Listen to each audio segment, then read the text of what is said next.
It's not so much where I am on the journey, it's what I think about where I am. Hi, my name is Gladys Bell, a volunteer with the Motherless Daughters Ministry, and I'd like to thank you for allowing me to be part of your day. This channel was initiated so that we would have another way to connect with women everywhere to share information, our stories, encouragement, and to let you know that you're not alone. There are other women who are experiencing the things that you're going through and really need to talk with someone else who understands.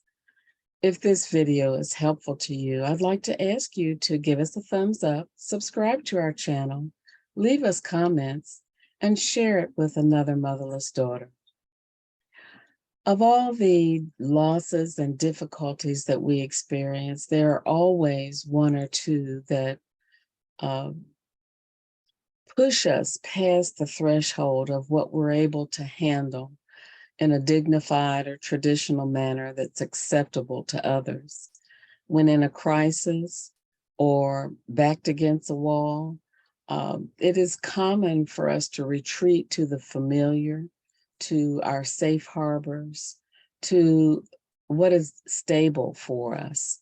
When the familiar is pulled out from under us, that's when things can become uncomfortable and disoriented, possibly.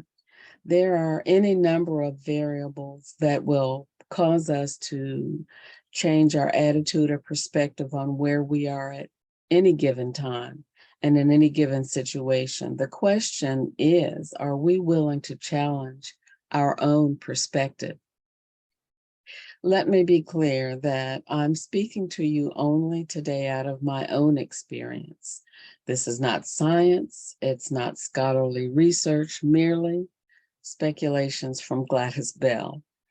I am simply sharing my experience and journey in hopes that someone else will be comforted in knowing that they're not alone in what they're experiencing.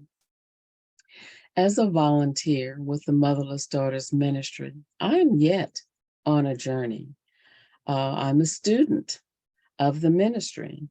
The loss of my mother 17 years ago, on top of other previous significant losses, changed me.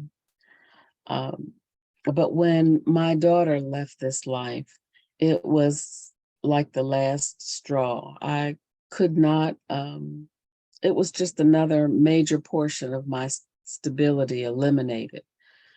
I couldn't imagine my life with her not being here, and I am yet battling to identify what my life is going to be without her in it.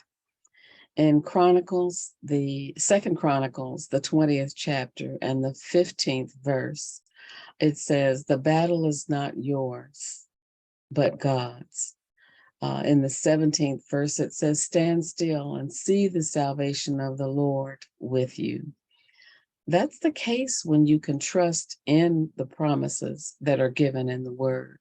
For whatever reason, I have been left here after these devastating losses. And although I've returned to activities and helping where I can, I still do feel depleted of energy, motivation, and inspiration many times. From my perspective, my life will never be the same with my daughter not a part of it. She was taken away way too early, in my opinion, from my perspective, and did not have a chance to live a full life of experiences. She had so much ahead of her, so much to offer, maintained a lot of hope, and had plans for using her knowledge and skills in the future to help other people. It's difficult for me to feel optimistic and find things enjoyable and plan for future events. It still is and always will be for me out of order that children are taken in transition out of this life and into what we could call the land of the living before their parents. It wasn't until recently when two of the angels that God gave to support me uh, led me to a different perspective. In the same week, they both separately came to me with stories that introduced me to an alternative perspective to what I could say was my stagnant view. Their stories made me entertain the idea that in those 27 hours of sleep before her last exhale, that my daughter encountered a peaceful, pain-free experience that she sought for months through surgeries, months, years through surgeries, treatments, and medications. Is it possible that she wanted to leave and not come back to an existence impaired, in pain, and dependent? I had to think, is it possible that I could have been the reason she endured many years and a long time of so much for so long, trying to be here for me? Questions that I really hadn't thought about. Even now, if it were not for my faith and an omniscient, omnipresent, omnipotent, almighty God, I would not be standing today. As believers, both my mother and my daughter have achieved what we all sing, pray, and read about in the Bible.